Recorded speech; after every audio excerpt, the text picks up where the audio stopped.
chicos, vamos a terminar entonces lo que nos falta. Estamos aquí. Vamos a hacer nuestra practiquita. Este temita ha sido un poquito largo. A ver, nos hemos quedado exactamente, yo me recuerdo, aquí, en lo que son los tipos de desempleo. ¿Correcto, muchachos? Si estoy mal, háganmelo saber. Es lo que yo recuerdo. A ver, ya está. ¿Sí? Hemos hecho aquí tipos de desempleo. Nos hemos quedado ahí. Profesora, me recuerdo yo que usted dijo que nos habíamos quedado en pobreza. Ya. Gracias, hijo. Vamos, entonces. No falta nada, entonces. Ahora vamos a jalar acá. Ya está. Te he puesto también la fuente, ya de lo que te estaba comentando, de los muchachos, de los universitarios, para que puedas revisarlo. Bien, muchachos. Entonces nos hemos quedado aquí. Ya no falta nada de diapositivas. Luego vamos a hacer un mapa. ¿Ya? Gracias, hijo. Ya está. Bien, ¿qué es la pobreza? En tu libro te está presentando varias definiciones. Como sabemos, una persona en estado de pobreza es aquella que no puede satisfacer todas sus necesidades, ¿no? Sobre todo aquellas que son las primarias o las vitales, o hay cierto impedimento para poder tenerlo, la cantidad que se requiera, ¿no? Según el CEPAL, nos dice que la pobreza es un fenómeno social, ya que este va a afectar a la población, ¿no? Y va a generar también problemas dentro de la sociedad. Es económico porque muchas personas están, ¿no? Bueno, presentan mano de obra disponible, pero sin embargo, por la carencia de estudios o también por, bueno, para trabajar también se requiere una inversión, ¿no? El hecho de tener dinero para los pasajes, para trasladarnos de un lugar a otro, también puede ser un limitante, ¿no? Y que van a generar las privaciones en varios aspectos de nuestro bienestar, ¿no? En el enfoque multidimensional te dice que la pobreza es una negación de opciones y todas estas personas que forman parte de ese sector presentan o no tienen oportunidades, ¿no? Entonces, podemos decir que la pobreza es un problema de derechos humanos, ya que dentro de la Declaración de los Derechos Humanos dice que un Estado tiene que velar porque en un país, ¿no? O porque todos seamos o podamos acceder a servicios básicos, como es una vivienda, como es alimentación, como es estudio, ¿no?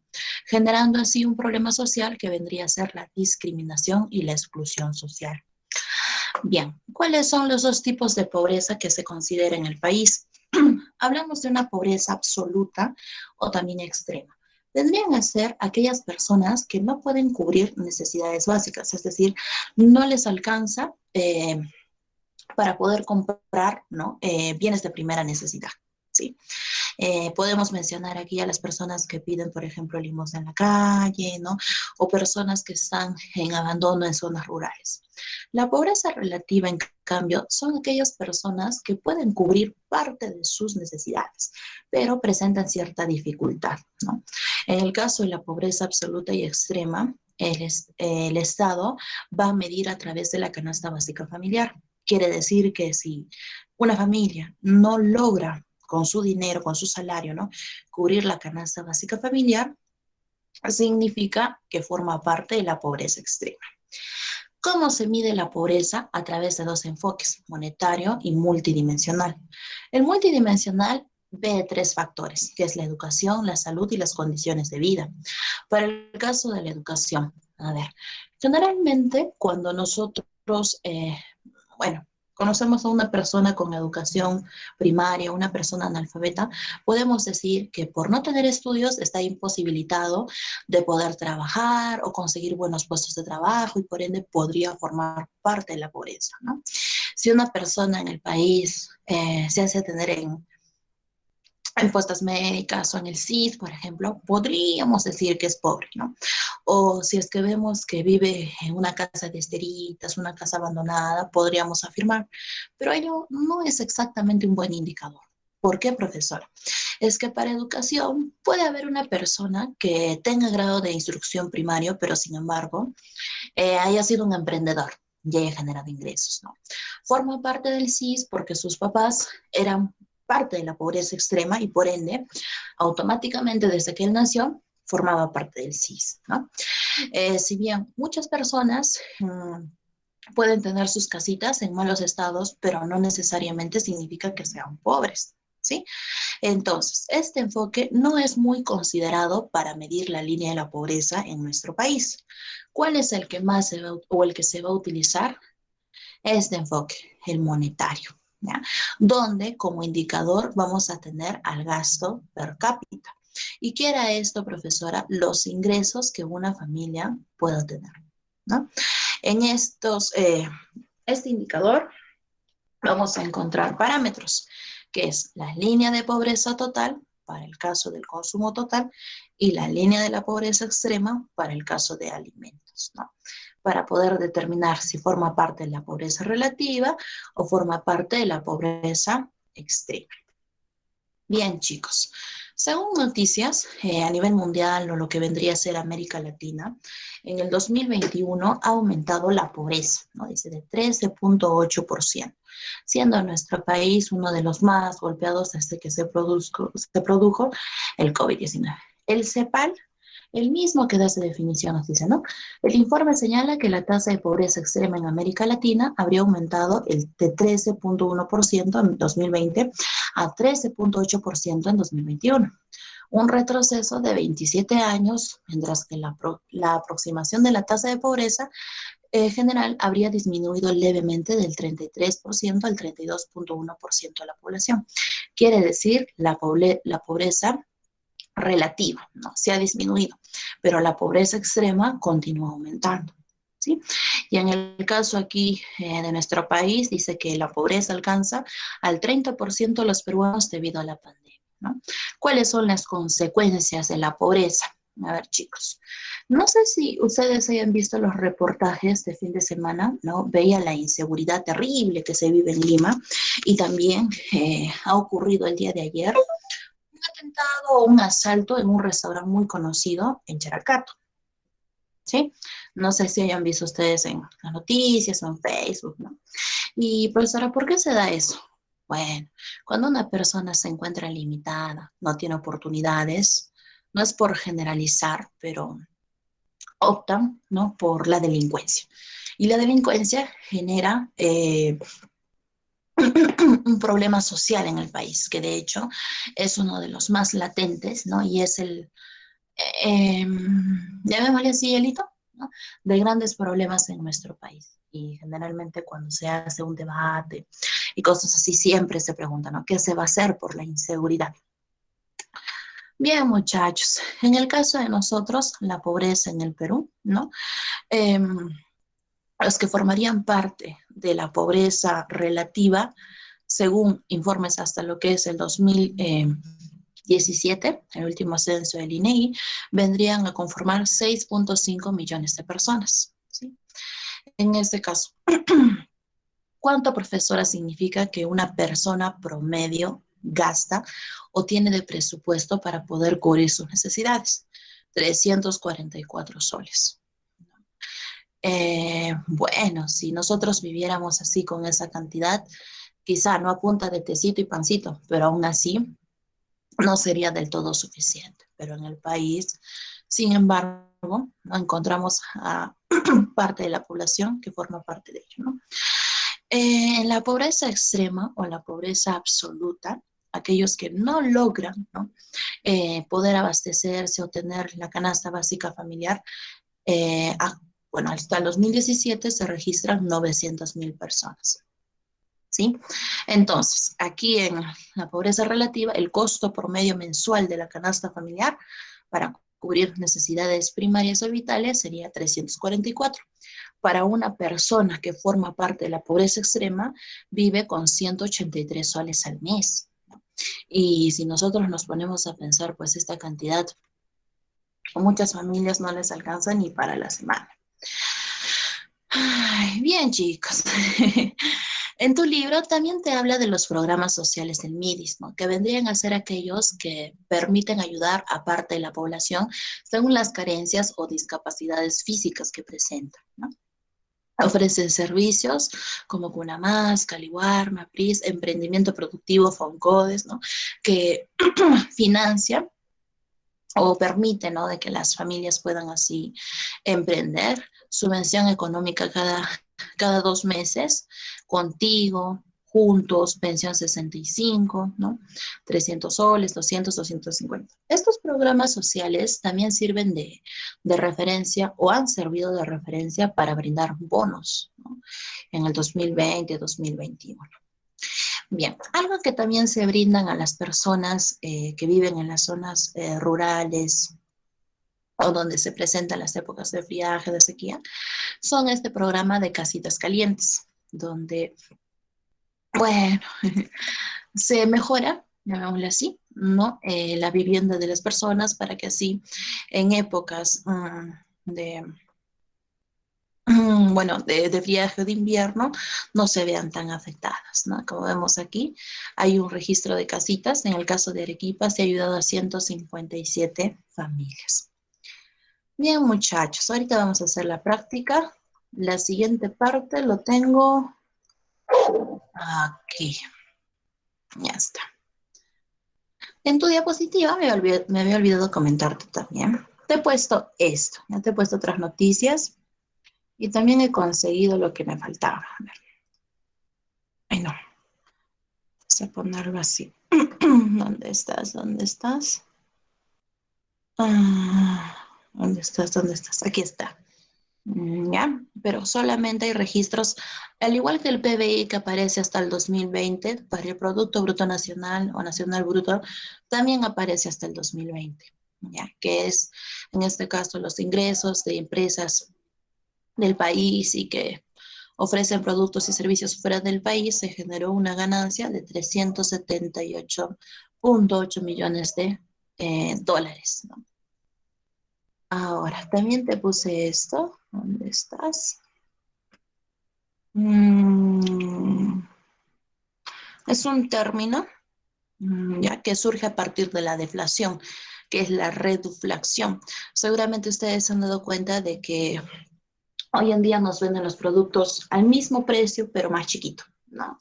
Es como si nos vendieran aire. ¿Y eso por qué lo hacen, profesora? Para evitar de que ciertos productos desaparezcan del mercado y genere así eh, dejar de producir, dejar de vender, ¿no? Es a lo que se recurre hoy en día. Bien, chicos, ahora sí voy a quedarme aquí. Vamos a hacer el presupuesto familiar. Ya está, chicos. A ver, ¿qué es el sector público? Que se aparezcan aquí las imágenes, ya está.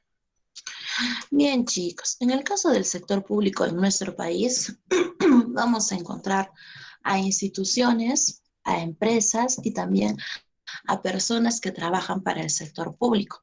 Recuerda que el Estado es un agente económico, ¿no? Él ofrece servicios, él demanda de bienes, ¿no? Él también demanda de servicios. El Estado forma parte, o en el caso del Perú, hablamos de una economía mixta, donde hay intervención por parte del Estado para evitar de que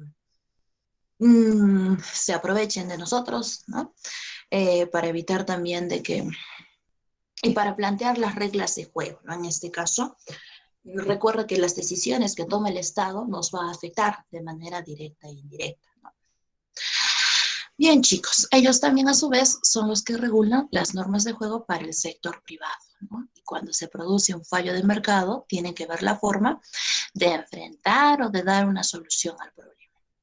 Bien, muchachos, para hablar de nuestro presupuesto, primero vamos aquí, nuestro presupuesto familiar. ¿Qué es ello, profesora? Así como nosotros realizamos las familias nuestro documento donde se registran los ingresos y los gastos, el Estado también lo hace, pero para ellos no es un documento simplemente, sino que es un instrumento de gestión que le permite conocer de dónde es que proviene el dinero que ingresa al país, ¿no? De qué actividades y, claro, obviamente asignar recursos públicos o destinarlo al gasto público, ¿no?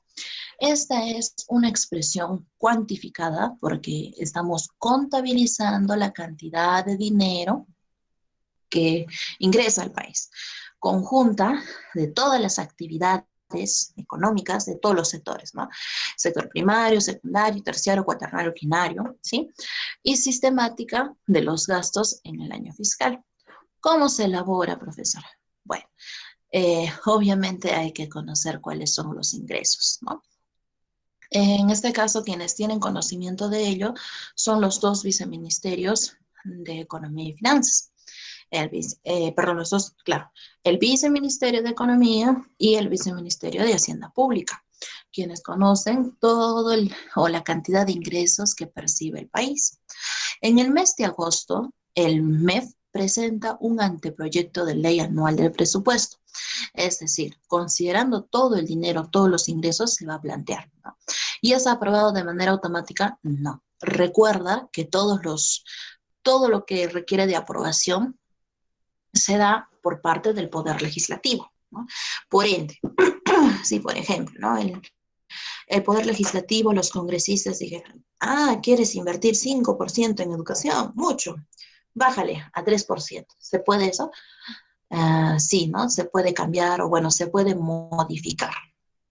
Este anteproyecto se crea durante 2 semanas por parte de la Dirección General del Presupuesto Público, ¿no? Una vez que es aprobado, sale publicado en el Diario Peruano, ¿no? Y bueno, se utiliza. ¿Cuáles son las fases del presupuesto para el año fiscal? Primera fase, la programación, ¿no? Al igual que nosotros, las familias que conocemos cuáles son nuestros ingresos, el Estado también conoce, ¿no? De dónde viene o de dónde proviene el dinero que hay en el país. Ahora, también tiene que considerar cuáles son las necesidades que tiene la población, pero para ello lo que tendrá que hacer es, en este caso, priorizar. En nuestro país, para distintos sectores se van a destinar el dinero. Sector salud, sector educación, sector promoción del empleo, sector producción, etc., ¿no? Y según cuál sea la prioridad, ¿no? Y claro, también va a haber inversión aquí. Se va a formular, ¿no? En la fase de la formulación se va a destinar el dinero, ¿sí? En la fase de la aprobación, mediante ley, va a salir publicado, ¿no? Para ser utilizado en el año fiscal. En la fase de ejecución, bueno, según como se plantea también, ¿no? Ya que esto no se da en el primer mes, sino que hay todo un cronograma establecido, ¿no? Por ende, empieza a realizarse todo lo previsto.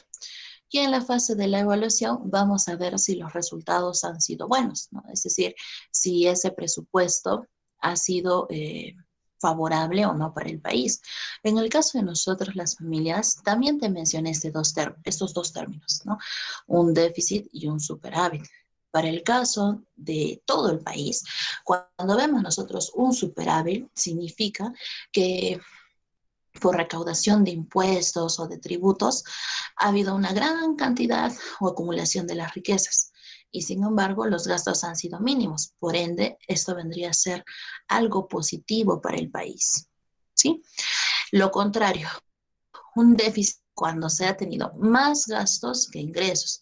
Y tú dirás, profesora, pero ¿cómo va a tener más gastos que ingresos si supuestamente ya se ha destinado dinero para poder cubrir las necesidades o hay todo un cronograma? Entonces, no creo que se destine de esta manera. Es que pueden haber también ciertos imprevistos y el Estado va a tener que recurrir a préstamos para poder así, en este caso, ¿no?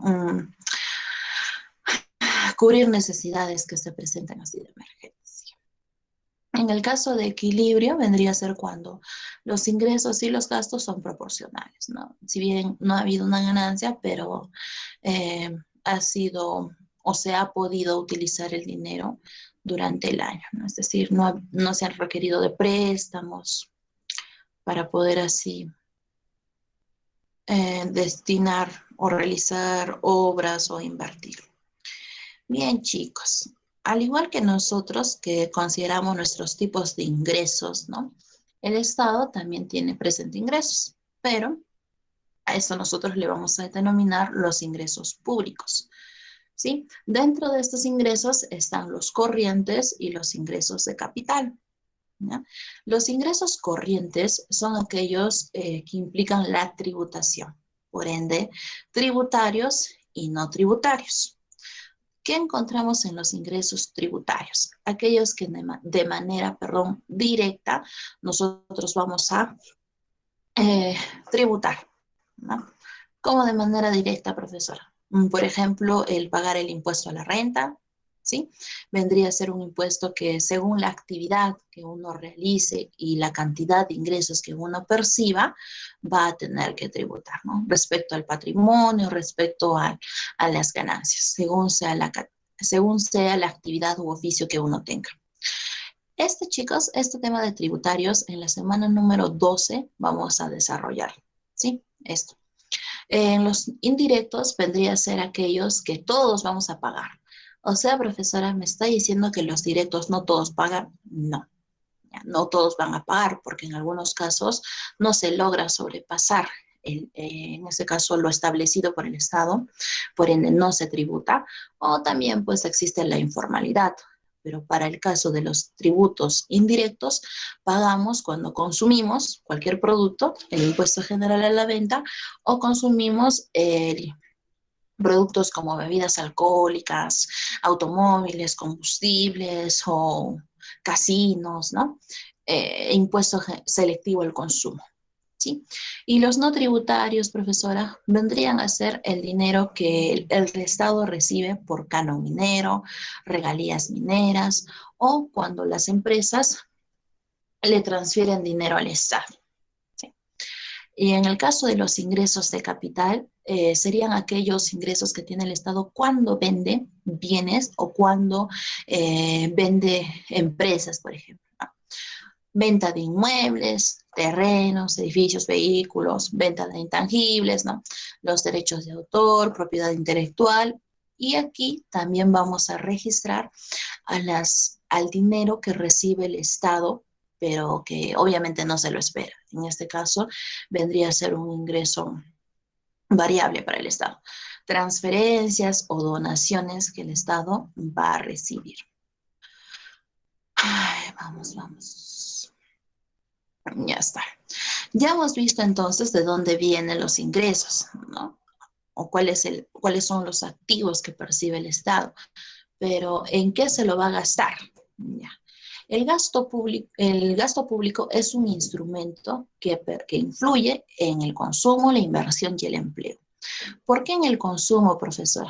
Es que depende también de cómo el Estado, bueno, si el Estado genera puestos de trabajo, se realiza una inversión, aumenta el consumo y también genera o demanda mano de obra. Entonces, cuando nosotros hablábamos del PBI, perdón, del PBI, decíamos de que un alto PBI no necesariamente generaba que un país, o no era que un país estaba bien económicamente, ¿no? Si es que se presentaba una mala distribución de las riquezas. Pero si el Estado realiza bien dicha distribución, pues genera el crecimiento, la estabilidad en el país, ¿sí? Entonces, chicos, ¿cuáles son esos gastos que se realizan? Gastos corrientes, los gastos de capital y los gastos por servicio de deuda, ¿sí? A ver, en el caso de los gastos corrientes, son aquellos que algunos de ellos se van a realizar mes a mes, otros en un determinado tiempo. ¿Sí? En el caso de las remuneraciones, todos los trabajadores para el sector público perciben sus ingresos todos los meses, ¿no? Salarios, tal vez beneficios o escolaridad, ¿no? O movilidad, los aguinaldos, ¿no? Estos vendrían a ser gastos corrientes por remuneraciones. En el caso de los gastos corrientes de bienes y servicios, vendría a ser aquellos que compra el Estado, pero con una vida útil menor a un año. Es decir, profesora, comprar, ¿no? Productos para ofrecer programas sociales, por ejemplo, ¿no? O también ah, cuando se realizan carreteras, ¿sí? El Estado no tiene sus maquinarias, sino que demanda de alguna constructora, ¿sí? O alquila también eh, maquinaria para poder realizar obras. En los gastos corrientes por bienes y servicios, también vamos a encontrar aquellos que se utilizan para pliegues de defensa interior, ¿no? Por ejemplo, comprar armamento, equipar el ejército, yo también. Y encontramos por último las transferencias corrientes. Estos también se van a realizar mes con mes. ¿Por qué, profesora? Es que el Estado a sus trabajadores les paga sus salarios, pero también se paga salud, ¿sí? También se paga salud aquí en las transferencias corrientes. El Estado envía a sus gobiernos locales, ¿no? Dinero, ¿no? El fondo de compensación municipal, un dinero extra, aparte de lo que él pueda recaudar con los impuestos que reciba, ¿no? También se le envía el fondo de compensación municipal. Y el programa de vaso de leche que brindan los municipios es financiado por el Estado, ¿sí? A través de transferencias corrientes. Y claro, también se le envía al gobierno central, a las municipalidades provinciales, distritales, el Fondo de Compensación Municipal. Me quedo sin aire. Los gastos de capital. Vendría a ser, como su nombre lo dice, capital, algo que me va a generar a mí más ingresos, ¿no? Para este caso, proyectos de inversión que demandan mano de obra, ¿no? Que amplían la capacidad productiva de un país. Si nosotros construimos, o si el Estado, perdón, construye carreteras, se van a poder ofrecer bienes y servicios en zonas alejadas, ¿no? Va a haber un mejor acceso, eh, puede haber inversión o se puede generar el turismo, se demanda mano de obra, no. Bien, chicos, estos son los gastos de capital, donde vamos a encontrar dos tipos de gastos a su vez. Los gastos de formación bruta de capital. Bien, para realizar, por ejemplo, un trasvase, ¿no? O una carretera, no lo hacemos así al champú, sino que hay un estudio, ¿no? Para saber por dónde construirlo, cuánto es que se va a gastar, en cuánto tiempo es que se va a realizar, ¿no? Esos estudios, la obra en sí, ¿no? Realizar la carretera, por ejemplo, o el comprar, ¿no? En este caso, metal, o el comprar los bienes para poderlo crear, se van a registrar como formación bruta de capital. Recuerden que esto de defensa interior lo vamos a encontrar como bienes y servicios, ¿no? Otros gastos de capital vendría a ser la inversión financiera, ¿no? En este caso, el Estado, ¿no? Va a, en este caso, a prestar dinero, pero a él mismo, ¿no? En este caso, a través de su Banco de la Nación, ¿sí? Y claro, en otros gastos de capital también se registran las transferencias a gobiernos locales y empresas estatales. Tú dirás, profesora, pero no que eso lo encontrábamos en los gastos por transferencias corrientes. ¿Por qué me está diciendo en otros gastos de capital?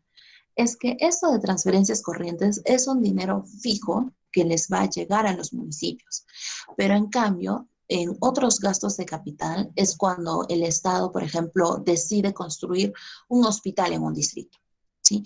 O decide construir, no sé, un parque o algo, ¿no?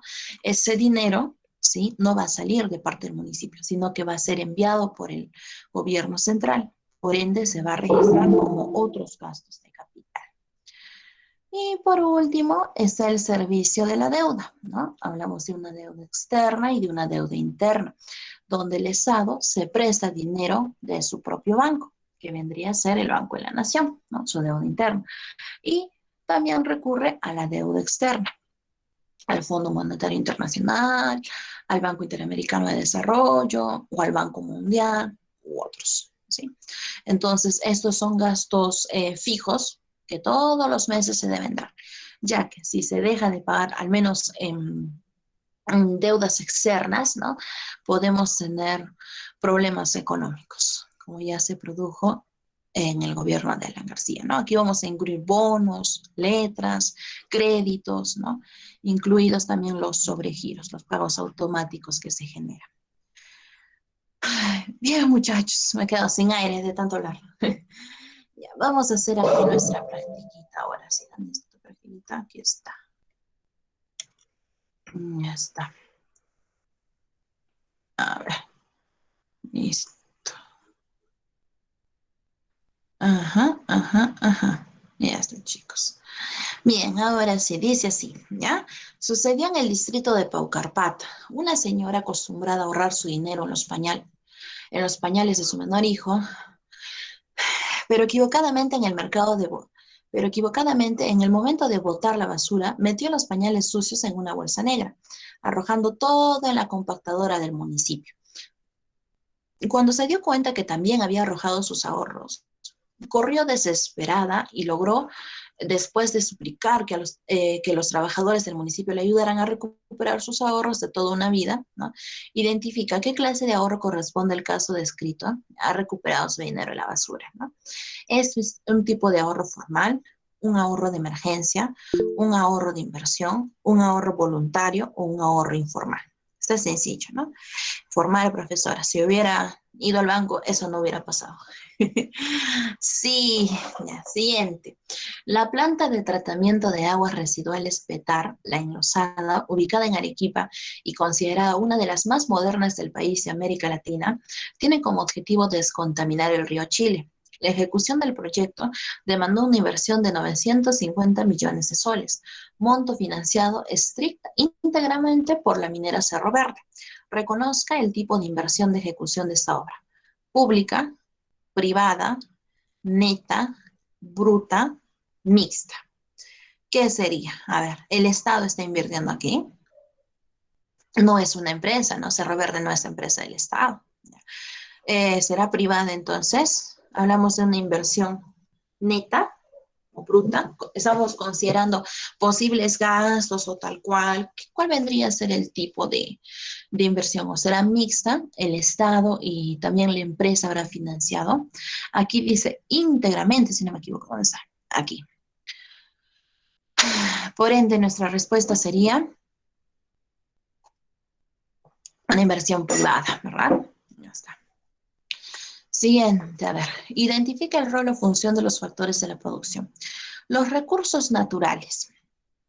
¿Cuál es el rol que tiene en el proceso de la producción? Nosotros hablábamos de dos términos, activo y pasivo, no sé si recuerdas, para el caso de la producción. En esta instancia, chicos, uy, ¿qué vendría a ser?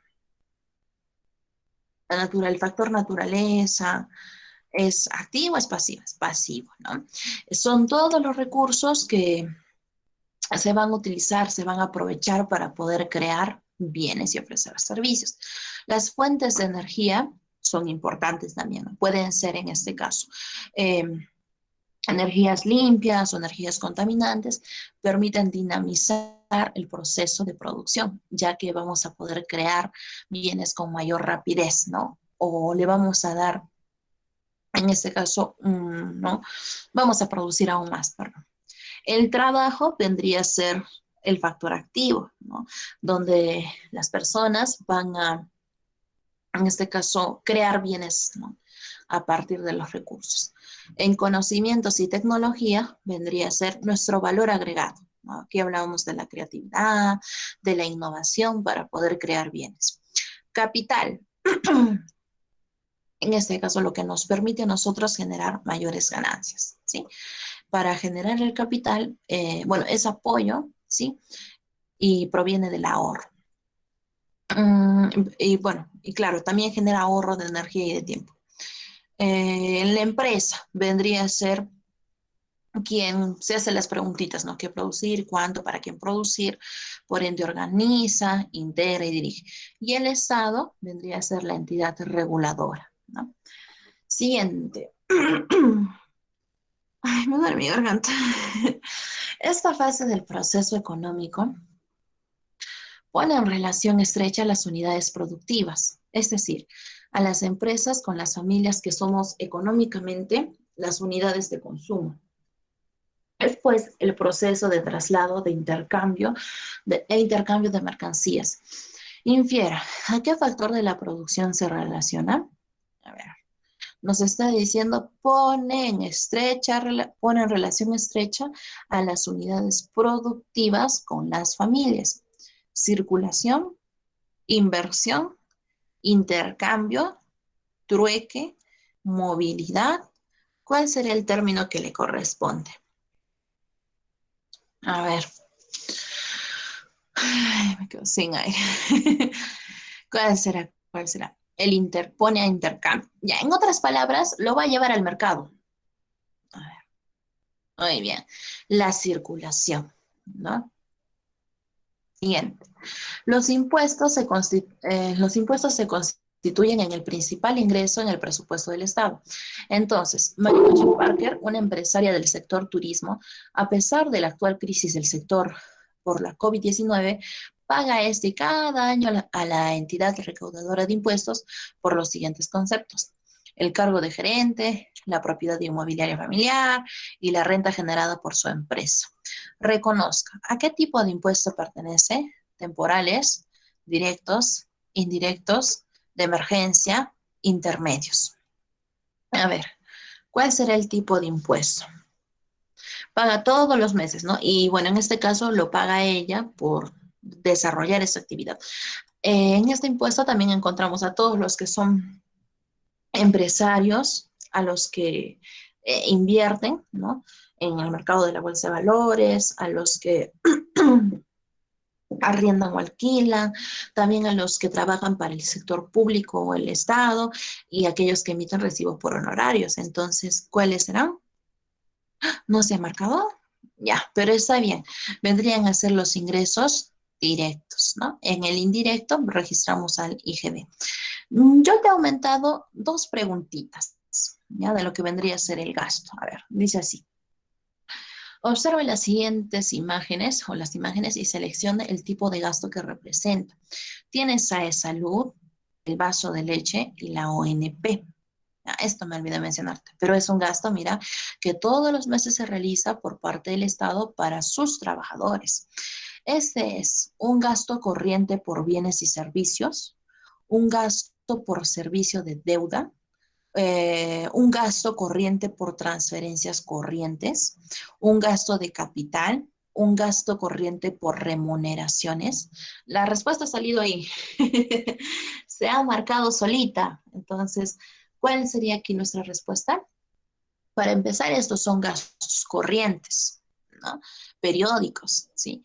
Y se registra como transferencias corrientes, ¿ya? Cuando hablamos de gastos por remuneraciones, también son corrientes, son mes a mes, ¿no?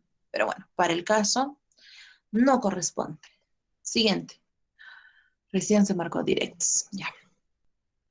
La profesora Alicia es una madre primeriza y se está tomando unos meses adicionales al descanso que le otorga la ley y sin sueldo para estar más tiempo al cuidado de su niño.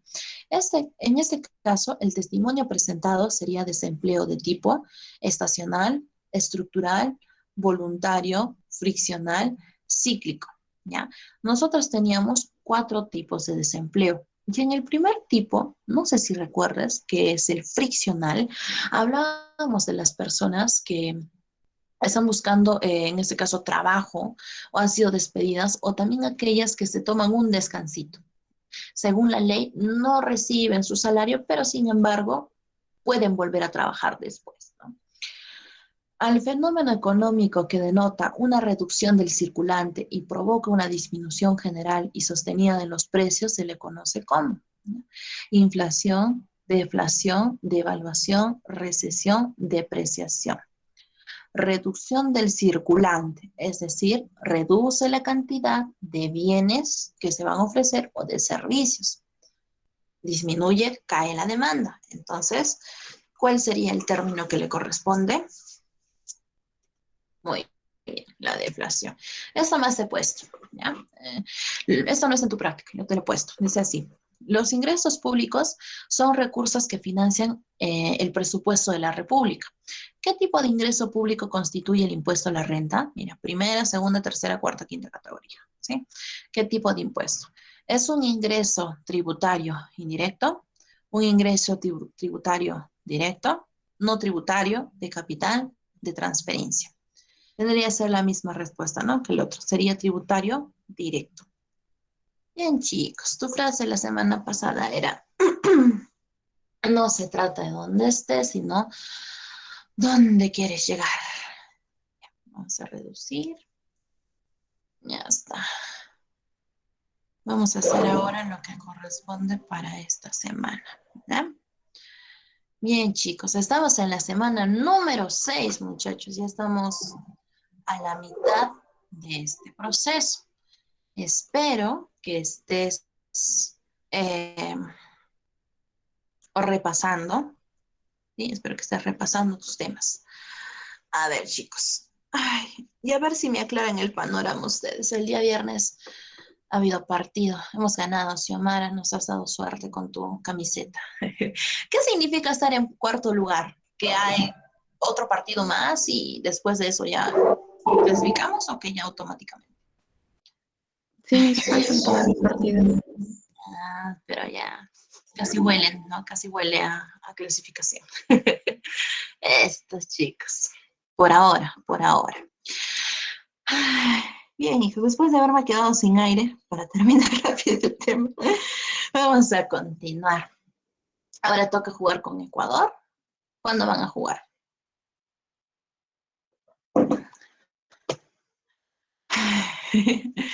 Mañana. Me cansé. Horrible, pero ¿ves? Y les dije que iba a terminar. Yes. Ahora, esta semana también se viene un temita relativamente larguito, pero igual voy a terminar. No se preocupe. Ay, bien, chicos. Vamos a hacer el capítulo número 3. La política económica en el Perú y los sectores económicos. ¿Ya?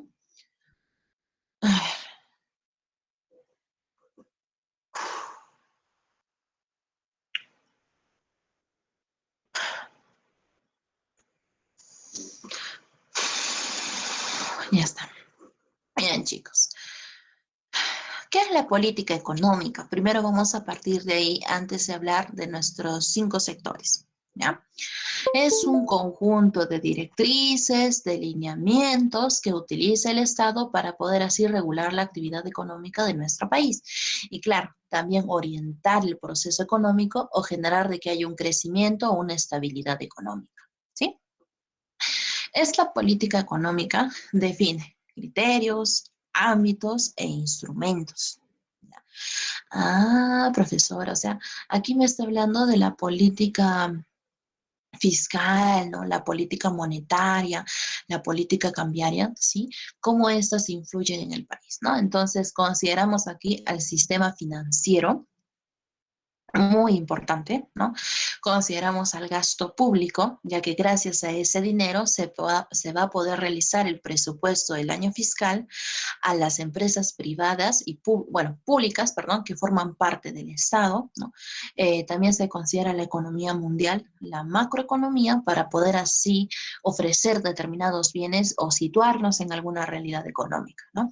Y claro, para que haya un crecimiento económico en el país, se requiere de capacitación y productividad para poder ofrecer bienes innovadores, ¿no? O haya mayor producción. Bien, chicos, vamos a ver entonces aquí qué está pasando con el PBI en el caso de nosotros, ¿no? Según los datos que presenta tu libro, dice así. La Mafalda dice, el Perú presenta una ralentización del Producto Bruto Interno. ¿Qué quiere decir? Que no crece a gran escala, ¿no? Pero, aún tras ello, crece anualmente 5.4% según el Fondo Monetario Internacional, ¿no? Hay un crecimiento producto de nuestras actividades o bueno, de ciertos sectores, generalmente por lo que en este caso bienes de venta de bienes, ¿no? Y servicios finales. La renta per cápita presenta empate con Colombia, ¿ya? En este caso, los ingresos por persona. Pero la desigual distribución del ingreso y la falta de empleo y salarios dignos impide que el crecimiento llegue a todos. Por eso decíamos de que un buen PBI no necesariamente refleja un crecimiento económico, si hay una mala distribución de las riquezas, ¿no? ¿Cuál es el objetivo de la política económica? Lograr un desarrollo económico sostenible, ¿no? En este caso, que haya estabilidad o que se genere el crecimiento. Y para que haya crecimiento, desarrollo, se requiere mayor inversión en el empleo. Para el caso del 2020, el Estado ha invertido o ha generado mayores ingresos por el sector de construcción, ¿ya? Por todas aquellas obras públicas que realiza el Estado y también eh, por las constructoras que sí tributan para el Estado, ¿no? Y si ustedes se dan cuenta, ustedes habrán visto sus vecinos en el 2020. Han aprovechado para construir más cuartos, porque por mi caso, todos mis vecinos han levantado su segundo piso, su tercer piso, o áreas que estaban abandonadas, han construido. Ah, no sé si sea el caso de ustedes, ¿no? Pero obviamente ellos pues son informales. Pero si se formalizarían, hubiera habido más ingresos para el país, ¿no? Bien, chicos. Sí. Bien, chicos, vamos a ver ahora la división de la política económica, la política fiscal y la política monetaria y cambiaria. Nosotros hemos visto esto en nuestro primer tema de economía. Ya, aquí vamos a, bueno, explicar o profundizar un poquito más. ¿Qué es la política fiscal? Vendría a ser instrumentos o medidas que el Estado va a utilizar para poder recaudar ingresos, ¿no? En este caso, los tributos y los distintos tipos de impuestos, ¿no? Para poder realizar el presupuesto o el gasto público. ¿Cuáles son los tipos? Existe una política fiscal expansiva y restrictiva. ¿Cómo es expansiva, profesora? Cuando el país, ¿no?, va a tener menos impuestos y va a tener más gastos, es decir, algo negativo, ¿no? Y puede ser también restrictiva cuando hay más impuestos y menos gastos, ¿sí? ¿Quién es la entidad encargada de establecer cuánto es que se va a tributar? El Ministerio de Economía y Finanzas. Bien, vamos a ver ahora la política monetaria y cambiaria. Estamos aquí agrupando, ¿sí? ¿Quién está a cargo de la política monetaria? Propiamente el BCR, ¿ya? Y a cambio de la política cambiaria, también permite hacer dichos cambios, ¿no? Pero aquí vamos a incluir al Ministerio de Economía y Finanzas, ¿sí? Recuerda que el BCR lo que busca es controlar la inflación. Me olvidaba mencionarte algo muy importante. Hay cosas que el BCR no puede controlar. No, pero es su función controlar la inflación. Claro, pero el BCR no puede controlar que se produzcan fenómenos naturales, ¿sí? Y estos fenómenos o estos desastres, bueno, de ser en un lugar poblado, va a generar el incremento de ciertos precios. Y el BCR no puede influir a ello, ¿no? Si aumentan los precios o el dólar, ¿no?, a nivel mundial, ciertos productos que nosotros importamos van a aumentar su valor, tampoco puede influir, solamente de lo que ocurre dentro del país, nada más, ¿ya? Y a su vez también reduce el desempleo, ¿no? Contribuye a la producción nacional y mejora la balanza de pagos, registrando así el hecho de que se genere un superávit, ¿no? Más ingresos, menos gastos. Las entidades, bueno, aquí están, ¿no?, los dos. Y el BCR utiliza instrumentos monetarios y también brinda liquidez al país. Bien, chicos, vamos a ver ahora los sectores de la producción. ¿Quién tiene conocimiento, profesora, de cuántas personas se dedican a cierta actividad?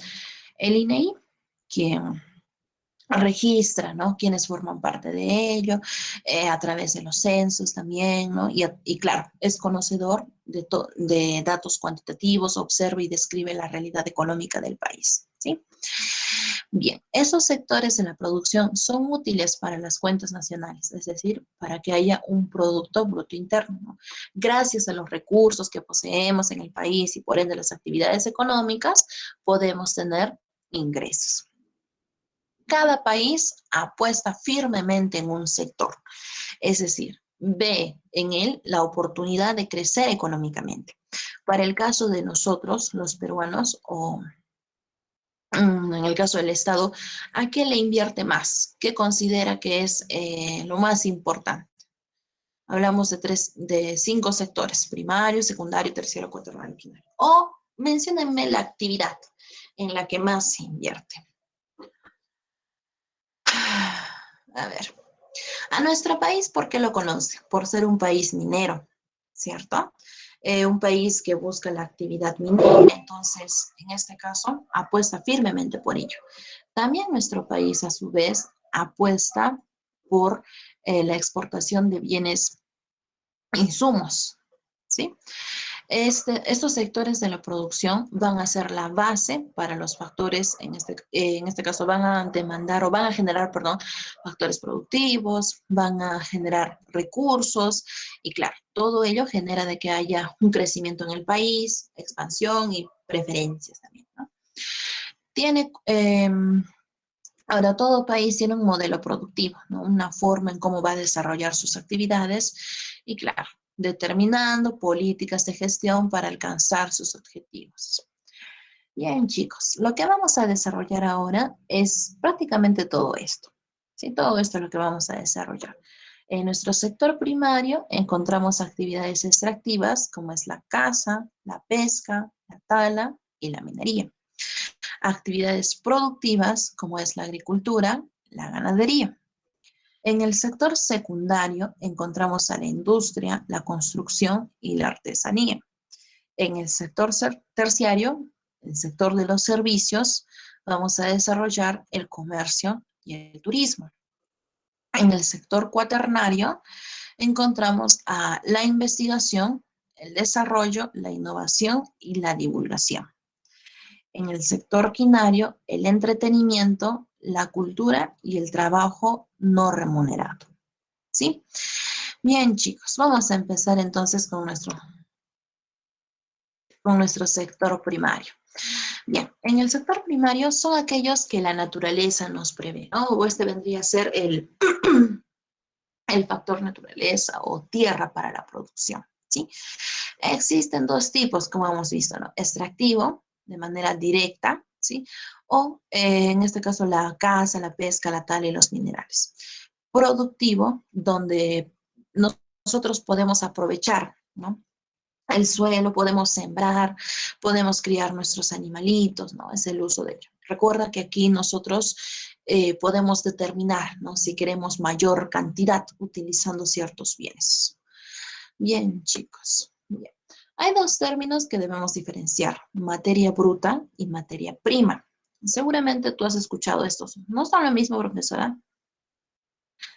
No. Mira, vamos a clasificar aquí el factor naturaleza y el factor capital. ¿Ya? Ay, no, ya. En la materia bruta son aquellos recursos en su estado natural, es decir, profesora, tal cual como se encuentran en la naturaleza. Y la materia prima, profesora, es cuando ya lo extraemos, parece ser tal cual, no ha habido un cambio final, ¿no? Pero sin embargo, no está eh, propiamente tal cual en la naturaleza, sino que lo hemos separado, se podría decir, o hemos tomado lo que se necesita de ese bien, ¿no? Entonces, para el factor naturaleza, la materia bruta vendría a ser un árbol. Esto lo encontramos en este caso así en el medio. La materia prima sería que yo no lo analizo y digo, ¿qué quiero? ¿Las hojas o quiero la madera? La madera.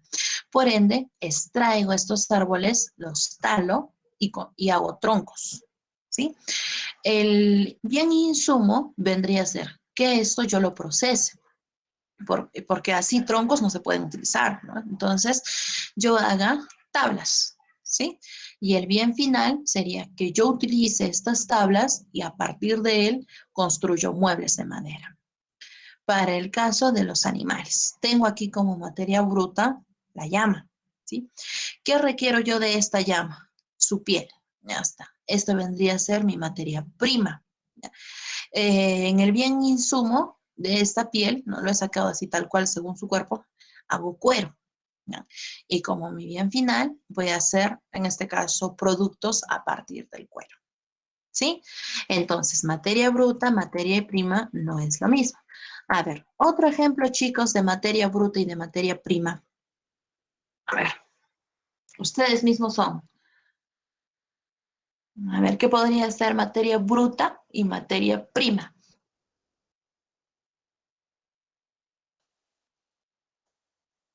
¿Un mineral podría ser? Sí, ¿no?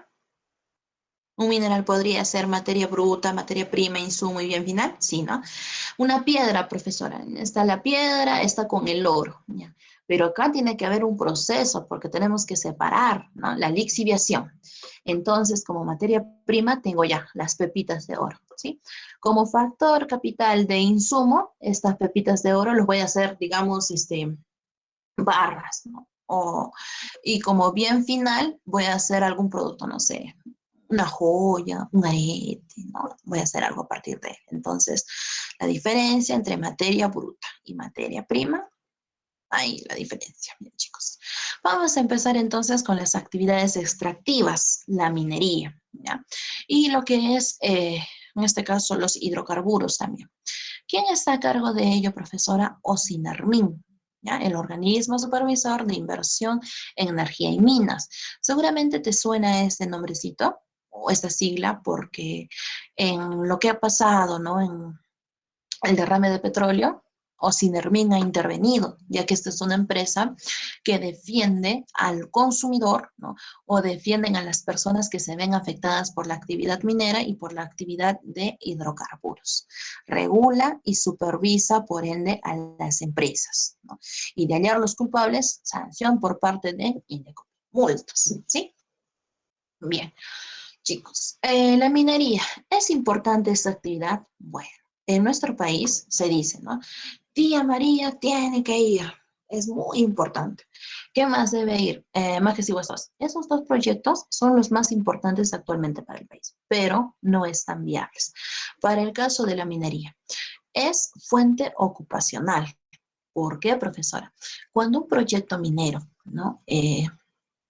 Empieza a funcionar o es activo, vamos a requerir muchas profesiones. Así, vamos a requerir del sector terciario. ¿Qué tiene una mina? A ver, chicos, requiere un ingeniero de minas, requiere ingenieros mecánicos, requiere un trabajador social, requiere enfermeras, requiere también ¿quiénes más trabajan? Un ingeniero metalúrgico, requiere un ingeniero industrial, requiere técnicos, ¿no? Requiere personas también que trabajen. Y bueno, todas estas van a ir a ocupar un nuevo lugar. Por ende, las personas van a ofrecer más servicios, más bienes, ¿no? Y claro, estas personas que trabajan para una mina, pues perciben unos altos salarios, ¿sí? Contribuye al desarrollo regional. ¿Por qué, profesor? Es que la mina tiene que realizar obras en beneficio de la población donde está extrayendo el mineral, ¿sí? Promueve el desarrollo de otras actividades, ¿no? Necesitamos transportar a nuestros trabajadores de la mina hacia el pueblito, requiere transporte, ¿no? Estas personas, ¿qué van a comer? Hay una señora que vende, ¿no? La comida, llevan bienes por cantidades, ¿no? También promueve la comunicación, la recreación. Proporciona materia prima, obviamente, para la industria, ¿sí? En el caso de nuestro país, recibe regalías, canon minero, ¿no? Para que así haya crecimiento. Y ello aporta a las instituciones públicas del Estado. Por ejemplo, la UNSA recibe parte de ese canon minero, si no me equivoco, un 5%, ¿no? Y eso le permite invertir más, ¿no? Los tipos de minería de acuerdo a los tipos de minerales. Minería no metálica y metálica, ¿ya? En el caso de la minería no metálica, son aquellos que se pueden utilizar para la industria o también para crear insecticidas o pesticidas para la agricultura, ¿ya? En tu libro te menciona estos. Te menciona el salitre, te menciona el yodo, el yeso, el carbonato de litio, el potasio, el carbonato de calcio, la cal, el abesto y las arcillas comunes o también denominado el sulfato de sodio. También tienes aquí al mármol, tienes a tu granito, tienes también al azufre, que forman parte de la minería no metálica. Minerías metálicas, aquellos que mantienen el metal, como es minerales básicos, ferrosos, preciosos y radioactivos. Básicos, el cobre, muy demandado, el plomo, el zinc y el estaño. Ferrosos, hierro, magnesio, molibdeno, cobalto, titanio, cromo, todos estos que terminan así, en estos términos. Preciosos, el oro, la plata y el platino, y los radioactivos, el plutonio, el uranio, el radio y el torio. Profesora, ¿me van a preguntar esto? La verdad que no. No creo que te pregunten. No te van a preguntar. Lo que podrían preguntarte, ¿no? Serían, por ejemplo, dentro de la minería metálica, señale cuáles son no los minerales, en este caso, cuáles son los tipos de minerales, ¿no? Te va a poner ahí básicos, ferrosos, preciosos, aunque no creo de verdad, no dudo mucho que te pregunten eso. Muchísimo. Si tienes tantos temas como para que te pregunten exactamente eso. No creo, pero esto sí puede ser. ¿Ya? ¿Cuáles son los tipos de minería de acuerdo a su forma de explotación? Tenemos así, de tipo socavón, ¿no? Donde se utiliza, por ejemplo, la dinamita, ¿no? Para poder así adentrarse y sacar el mineral. Son túneles, como es el caso de Antamina, de Atacocha. Tajo abierto, aquellas que vamos a remover, en este caso de manera superficial, ¿no?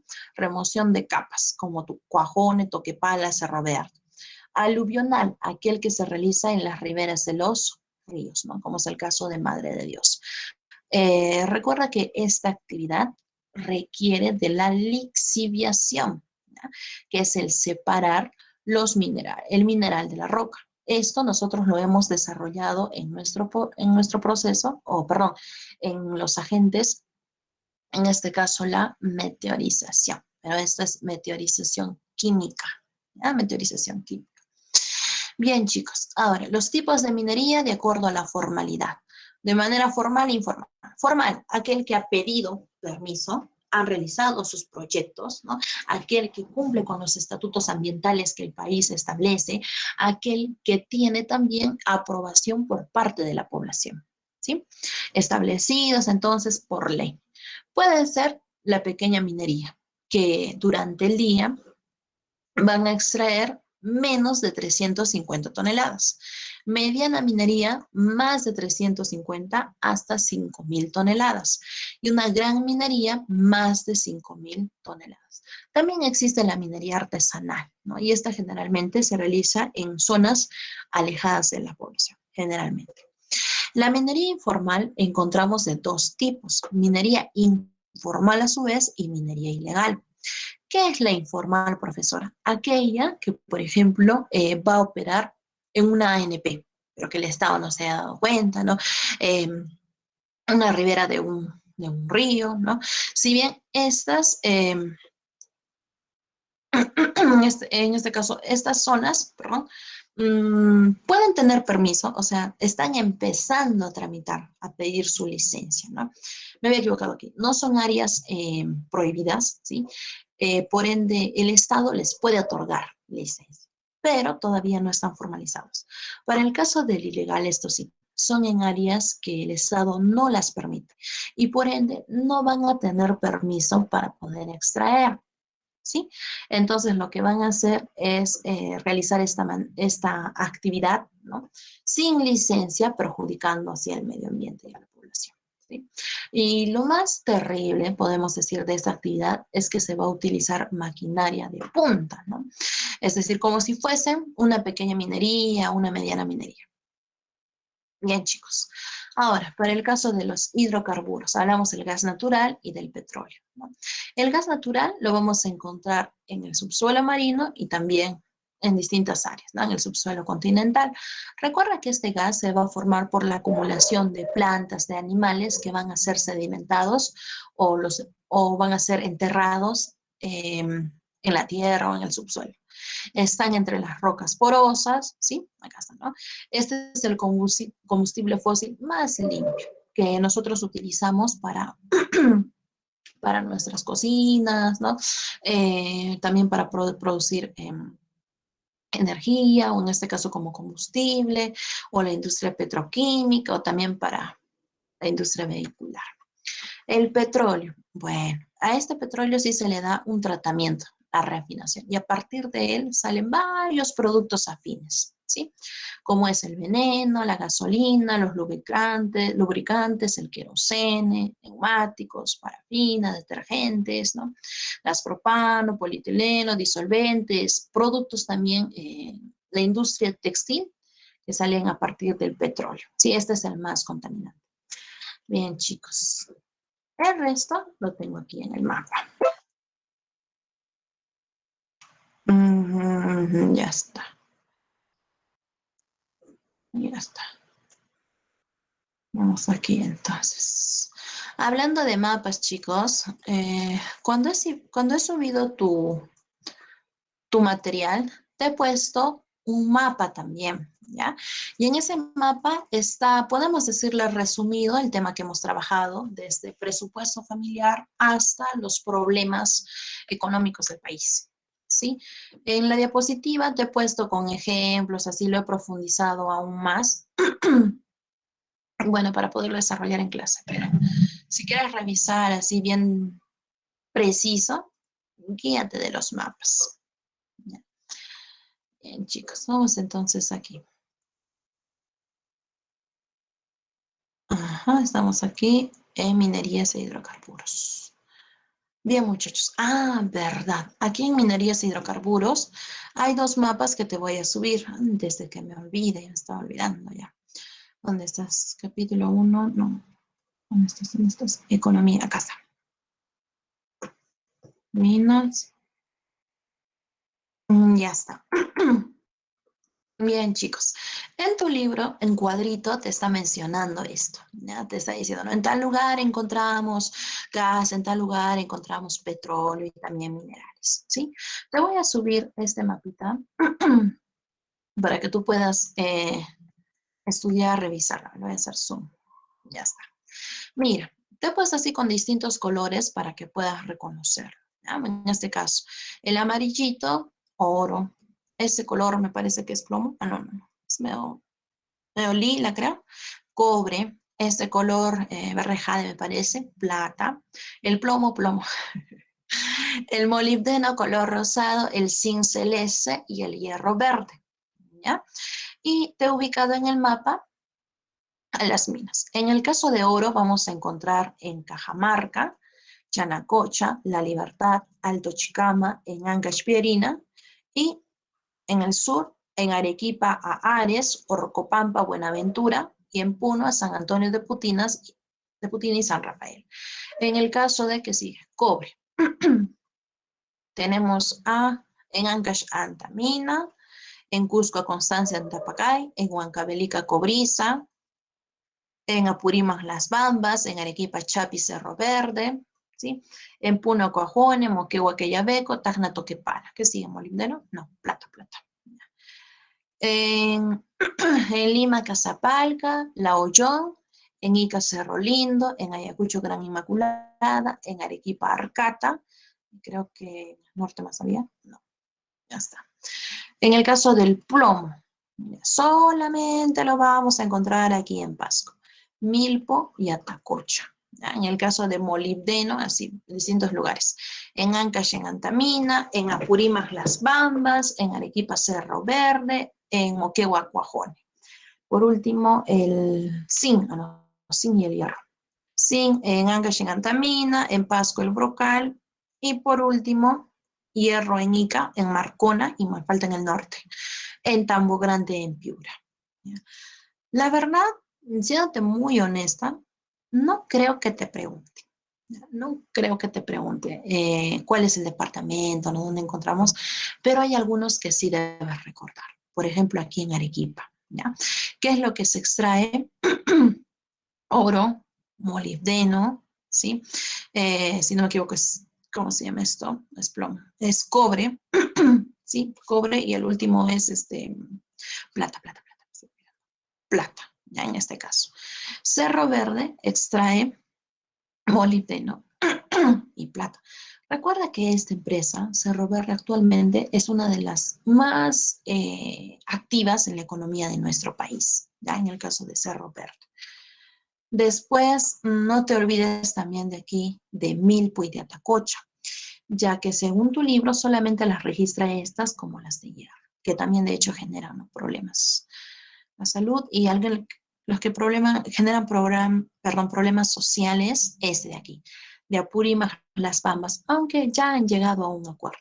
¿Sí? Entre los comuneros ya se ha resuelto, por ende no te vas a olvidar esto, Las Bambas, ¿no?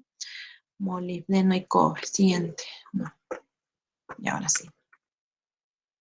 En el caso de gas natural y de petróleo, ¿dónde encontramos gas natural?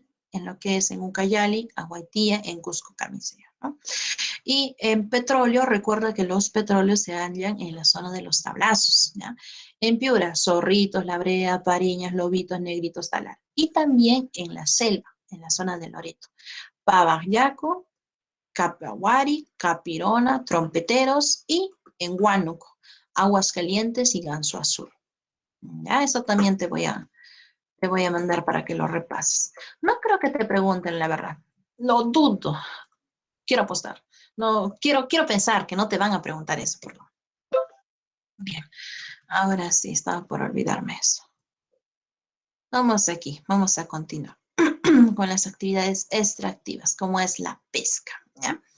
¿Qué es la pesca? Es la captura, en este caso, de calamares, de peces, ¿no? De estos animalitos que se pueden desarrollar de manera marítima, o hablamos de una pesca marítima, continental y la acuicultura. La pesca marítima, la que se desarrolla en el mar. La pesca continental, en los ríos, en las lagunas, y la acuicultura, que es la actividad económica de la crianza de los peces, ¿ya? Ahora, esta actividad, la pesca, se recolecta, en algunos casos se vende tal cual como bien final, o en otros son bienes insumos, porque se van a procesar y se van a crear bienes a partir de ello, ¿no? ¿Por qué es importante, profesor, esta actividad? Nos brinda, en este caso, de alimentos, ¿no? Contribuye a la seguridad alimentaria y a la nutrición. Esta actividad, chicos, si ustedes han visto las noticias, ha decaído en el norte, en Lima, ¿no? Y también en otras partes del país, ¿sí? ¿Han leído ustedes ello? ¿Por qué habrá decaído, chicos? Mientras voy aprovechando aquí, voy a sacar esto, sector económico. ¿A qué se deberá que haya decaído? Por ejemplo, el día de ayer, esto sí te pueden preguntar. Mira, considerando el contexto, ¿no?, de lo que ha pasado, sí te pueden preguntar, ¿no?, cuáles son los motivos o cuál es la importancia que tiene esta actividad, ¿ya? El día de ayer, Miraflores, por ejemplo, han hecho eh, una demostración o han vendido productos afines desde un precio muy económico de 2 soles, 2.50 me parece el kilo de pescado, de jurel, de bonito, ¿no? Y eso se debe a, bueno, ¿no?, el decir, no, que están contaminados, que están con petróleo, por eso no los vamos a comprar, ¿no? Afectando así a la economía y a esta actividad. En este caso, la pesca también constituye o es importante porque permite el crecimiento económico a través de la producción y a través de los puestos de trabajo, ¿no?, que demanda. Por ende, mitiga la pobreza, ofreciendo empleos, ¿sí? Y claro, se dan las oportunidades en las zonas rurales a través de la actividad de la acuicultura. Bien, en nuestro país, chicos, vamos a encontrar peces pelágicos, peces demersales y peces de aguas frías. Bien, en los peces pelágicos encontramos a nuestros peces más comerciales, ¿ya? Pero vamos a destacar aquí el anchoveta, la sardina y el pejerrey. En los peces demersales, la corvina, el lenguado, la merluza y el toyo. En las aguas frías, o los pececitos que llamamos en nuestra corriente peruana, los moluscos, los choros, las conchas, los crustáceos, ¿no? Ballenas y delfines, ya está, calamares también. Bien, pero de todos estos, muchachos, hay un pez que es el más comercial de todo el país. Y eso sí te pueden preguntar, ¿ya? Y también te pueden preguntar, ¿dónde vamos a hallar a estos pececitos? ¿Ya? A ver, chicos, ¿cuál será el pez más demandado? ¿Cuál creen ustedes que es el más comprado en el país? Y por ende el más pescado. Valga la redundancia. ¿Cuál será ese pez? A ver. Ujú. Muy bien, Valerie. La anchoveta, ¿no? Acá abajo le he puesto. Esta es baja, baja. La anchoveta, ¿no? El anchoveta es lo más demandado. Pero, profesor, ¿acaso nosotros comemos anchoveta? ¿Ah? No de manera directa, pero a través de nuestros conservas de pescados o también en el aceite, por ejemplo, o en la harina, se consumen estos productos, ¿no? Generalmente la población consume el bonito, el jurel, pero, ¿no?, lo que más se pesca para poder producir es la anchoveta. En segundo lugar está este, que es la pota, que también es muy comercial y es económico también, ¿no? Bien, muchachos, vamos ahora a ver los tipos de pesca. Pero antes, produce, sí, sí, sí. Produce, produce. Son las 8:15. Ah, no importa, chicos. Yo siempre sé llegar cuando resuelvo este tema hasta aquí, en la primera clase. La actividad en el sector secundario, tercero, cuaternario, quinario, siempre lo hago en la segunda clase. Me alcanza el tiempo, así que no te preocupes.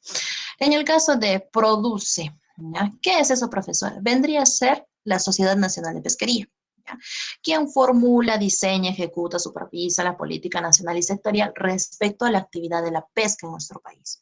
Ellos también determinan los periodos de veda. Por ejemplo, ahora está prohibido pescar camarón, ¿no? Y ciertos pececitos ya que están en pleno crecimiento, ¿sí? Esta Sociedad Nacional de Pesquería también a su vez registra la actividad, en este caso el empleo, ¿no?, que son 110.000 personas que trabajan ya sea de manera formal o informal en el sector de la pesca, que constituye el 30% de la PEA, ¿ya? ¿Qué es la pesca marítima? Vendría a ser aquella que se realiza de forma, puede ser industrial o puede ser también de forma artesanal. La continental, bueno, eso ya les expliqué, ¿no?, en ríos y lagunas. En el caso de la pesca industrial, es aquella que se utiliza para poder crear productos afines, como son las conservas de pescado, o lo que nosotros conocemos como los atunes, ¿no?, el aceite, la harina, ¿no? Y para poder pescar grandes cantidades o toneladas al día, se utilizan bolicheras, barcos de factoría y de arrastre, ¿sí? Aquí hay capital, es decir, aquí hay una inversión para poder extraer dichos peces. En el caso del artesanal, pueden ser pescadores formales e informales.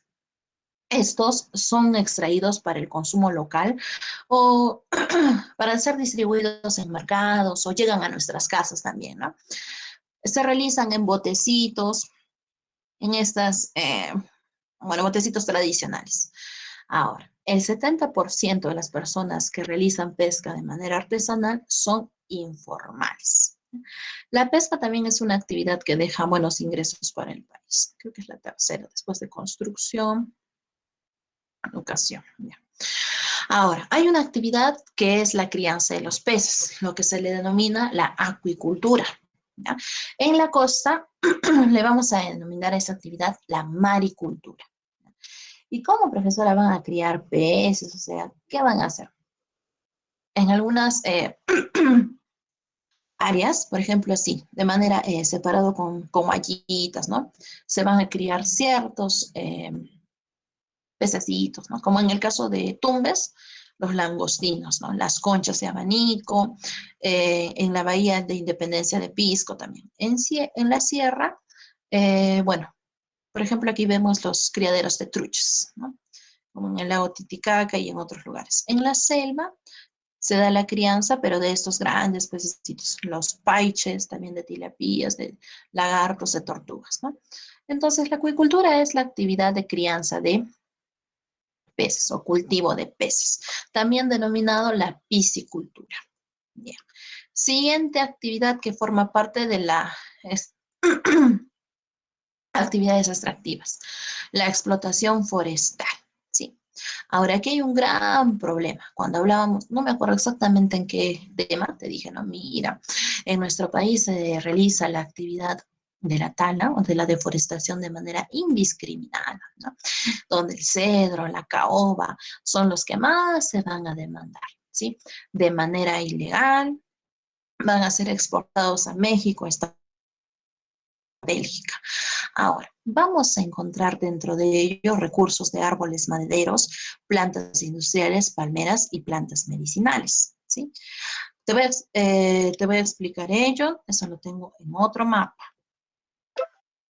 A ver, necesidades, presupuestos, recursos vegetales. Ya está. Mira, esto sí te pueden preguntar, ¿ya? Pero te pueden decir, ¿no? Los recursos vegetales o la actividad extractiva de, ¿qué, qué vamos a encontrar dentro de ello? Sí, árboles madereros, plantas industriales, palmeras y plantas medicinales. Para el caso de árboles madereros, ¿ya? Tenemos aquí, bueno, los más demandados, ¿no? Cedro, la caoba. En el caso de la caoba es la madera más fina del mundo. En el caso del cedro, este material o este tipo de madera es muy cara también. Y si uno se compra un mueble de cedro, pues pesa, pesa mucho y no es muy comercial. Antes sí vendían productos a partir de ahora ya no, por la tala indiscriminada. También encontramos aquí al huito, y en este caso, la quilla bordón o la madera que utilizan en la selva para poder construir sus casitas. ¿Qué más? El palo de sangre, el palo de marfil, el tornillo, la capirona, el cocobolo, el palo de balsa, la lupuna y mira, el lucumano y el espingo. Seguramente tú has visto esto, ¿eh? El espingo, eh, que lo utilizan en las casitas, ¿no? Como pisito, ¿sí? En las plantas industriales encontramos al palo de rosa, que sirve o se crean perfumes a partir de él, al cético, que hace papel, al caucho, ¿no? Que hace en este caso, bueno, productos a partir de zarras, eh, ¿cómo se llaman esas cositas para los vinos, ¿no? Y otros productos. Y la shiringa, ya este de aquí, o GB Caspi, que se utiliza para hacer chicle en nuestro país, ¿ya? Ese arbolito, la shiringa. En las palmeras tenemos al aguaje o al moriche. Y nosotros cuando estudiábamos humedales hemos visto, ¿no? Que estos aguajes están siendo talados, los aguajes hembras están desapareciendo. También encontramos la pona, que se utiliza para los pisos y las paredes en la selva, la chambira para hacer productos textiles, el bombonaje para hacer sombreros, la chonta para hacer flechas en la selva y, bueno, parquet en este caso de la parte superior de sus casitas, esto, ¿no? De hecho, entonces lo utilizan para esto, ¿no? Las casitas, la yaringa para hacer botones y el ungurawi para hacer los techos. De estos dos no he encontrado sus fotos, por eso no le he puesto. En el caso de las plantas medicinales, la quinoa, que es bueno para el paludismo, la curarina, para la mordedura de víboras, seguramente has visto estas plantitas, las en maceteritos, en algunas casas, es eh, comercial, se podría decir. El OG, purgante tónico, sangre de grado para las cicatrices. La ayahuasca, ese arbolito que es bueno para, bueno, es un alucinógeno, ¿no? En este caso, bueno, para el estrés, para la depresión, pero que crea adicciones. La chancapiedra, bueno, para los cálculos renales. La uña de gato, desintoxicante. La tara de vaina, que es bueno para la garganta, el guampo para desinflamar el estómago, el palo santo para enfermedades por estrés, ¿ya? En tu libro, no me acuerdo si está en cuadro o está así de manera corrida, ¿ya? Pero así. Pero lo he hecho así para que te puedas guiar. Ya, vamos aquí. ¿Dónde estás? ¿Dónde estás? Ya está. Tengo 2 minutos. Vamos a hacer ahora lo que son actividades productivas, ¿ya? Tenemos entonces a la agricultura y a la ganadería, ¿ya? La agricultura depende de factores físicos y factores humanos. En el caso de factores físicos, para poder sembrar ciertos productos se requiere o en determinadas épocas se va a realizar, ¿no? Según las variaciones del clima, también según el tipo de suelo y claro, considerando el relieve. Y los factores humanos consideramos a la tecnología, ¿no? Para poder producir o sembrar más. Ahora, los tipos según su dependencia del agua. Puede ser de secano cuando se aprovecha el agua de las lluvias o de las aguas subterráneas para poder realizar esa actividad. De regadío cuando hay un sistema, ¿no? En este caso, a través de canaletas, ¿no? O los riegos artificiales también, a través de, ¿cómo se llaman estos? ¿Cómo se llaman estos? Por aspersión o por goteo, ¿sí? Según cómo se pretenda obtener el máximo rendimiento o la mínima utilización de otros medios de producción. Puede ser de tipo intensiva o de tipo extensiva. Intensiva, ¿no? En este caso, se requiere gran cantidad o se produce a gran escala. Puede ser en un lugar pequeño, pero la idea es que se produzca lo más posible o que hayan grandes productos. La extensiva depende de una mayor superficie, ¿sí? Generalmente aquí no vamos a encontrar ciertas maquinarias para poder realizar ello, ¿no? O ciertos productos. Entonces, comparando la intensiva con la extensiva. La intensiva, para poder producir más, requiere asistencia técnica y científica, ¿no?